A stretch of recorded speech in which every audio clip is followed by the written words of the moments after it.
Ladies and gentle nerds, this is Just a Dude, and today we're here to show you how to add virtual reality to your Unity project.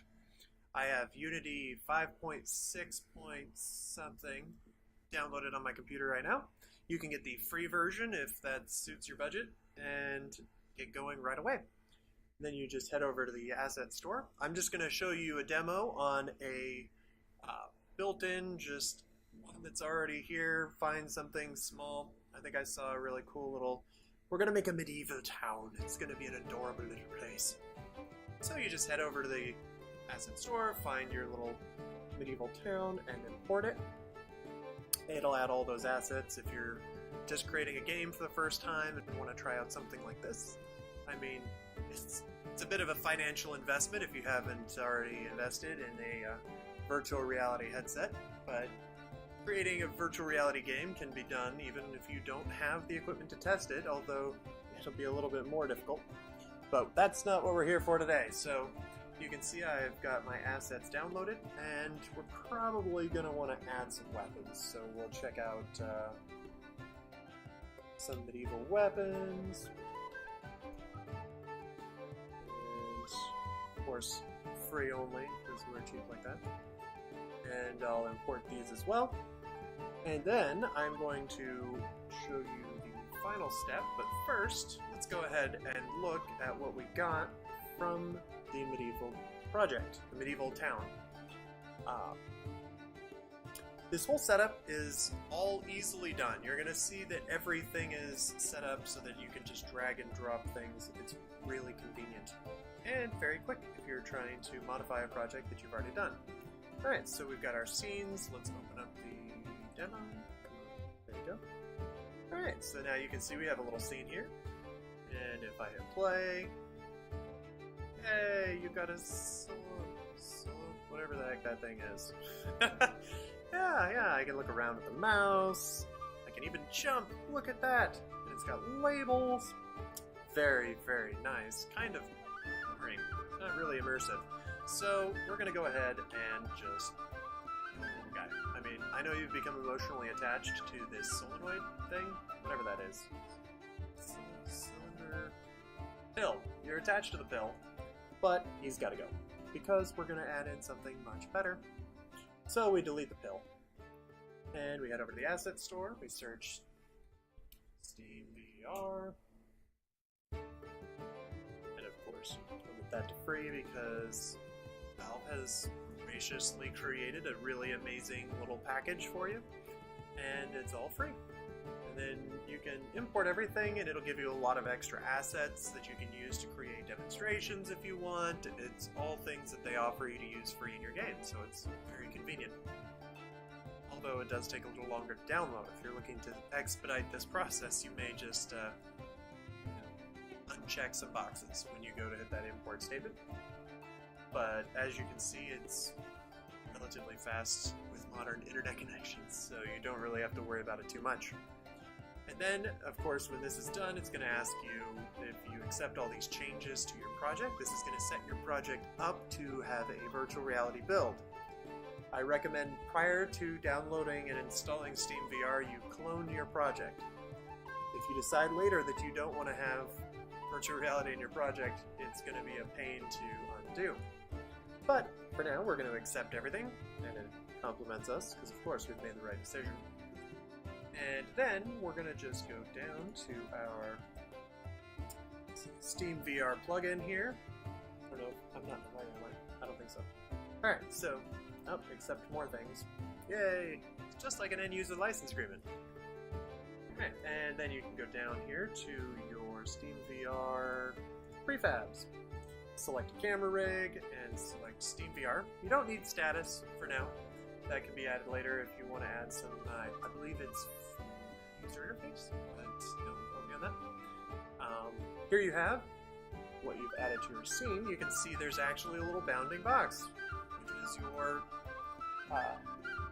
play zone, if you were. It actually puts up your boundaries for you, and it handles pretty much every built-in function that virtual reality has in the Steam Workshop, the OSVR, I think it's called, play system. Anyway, so Now, if I hit play, I'm not going to reorient everything, so that I tried that before and it didn't work out too well. But now you can see, I can put on this headset even while sitting right here. I'm actually, well, I'm outside of my play space. Oops, hit my microphone. So you can see now I'm sitting in the village, which is very cool. Of course, I can't see the controllers. They're on. They're actually just right over here. But you can't see them currently. So we're going to fix that. There's actually a bug in the Steam VR setup right now that requires you to do one extra step. I'll show you how to fix that here in a second. If you go into the camera for the eye, and you add a component here, it is a script that comes preloaded with a Steam VR plugin, goes for update poses, and then you hit play again. Now you can see there's controllers. I can almost reach them. Hooray! Yes! So now I have tracked controllers. Nice. White, shiny. Okay, that's not really what we want. So, but, like we did earlier, we've downloaded some weapons. So let's go ahead and implement that, because you're probably not going to want just some white controllers in your project. So we're going to go ahead and... Alright, so I just realized now that you guys probably couldn't see all the dialogue boxes that are popping up because it's just recording the window in the background. But that's aside the point, so just pretend I'm crazy. Alright, so now what we're going to do is we're going to go and put on my headphones again for no reason. There's no sound coming through these. But we're going to go ahead and add in to the controllers our weapons.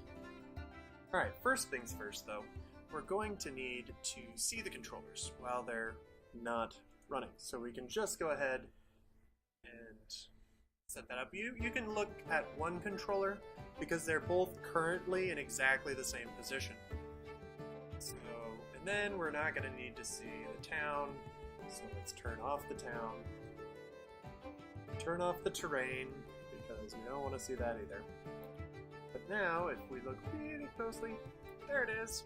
We have a controller. Alright, so now we can go to our medieval weapons set.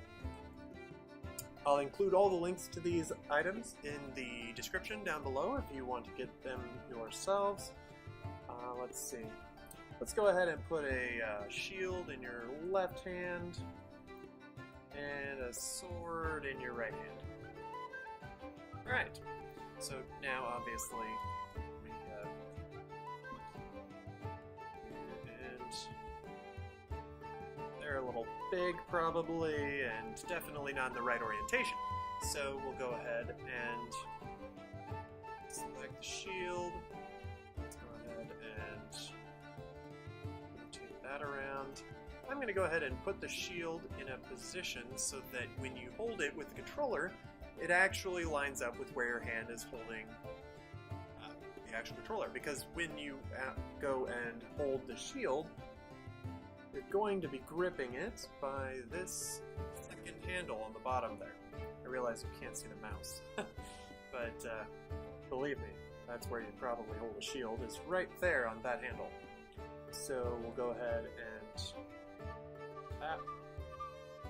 move the shield in a little bit and down, and then we can, oops, move it up a little bit higher. Then hopefully, yeah, there you go. So that should hopefully feel like you're holding the shield.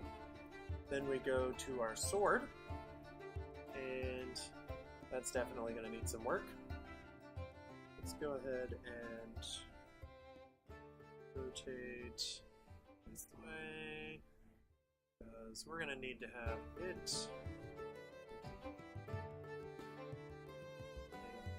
all over the place here. Sorry about that. And holy cow, this sword is huge. Alright, we're going to shrink the sword. We're going to shrink it down.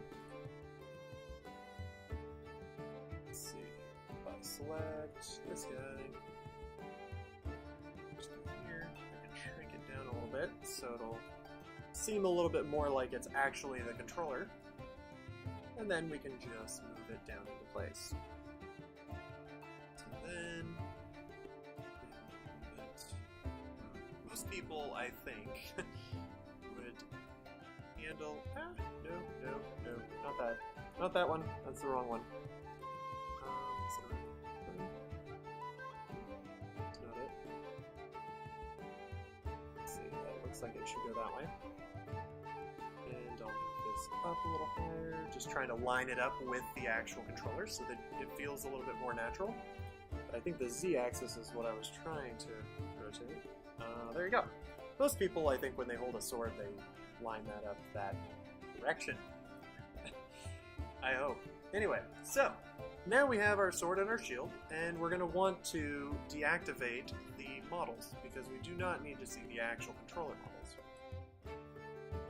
Now that those are gone, I can actually hit play here, and oops, I forgot to re-enable the village. The village is gone.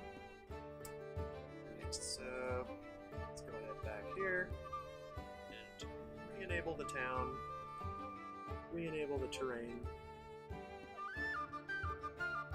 Whoops, I did that with it running. Rookie mistake! Rookie mistake. Alright, so there we go. Now we can hit play. And here they are. Our shield and sword. Aha! Let's see. I can probably fight my way to victory.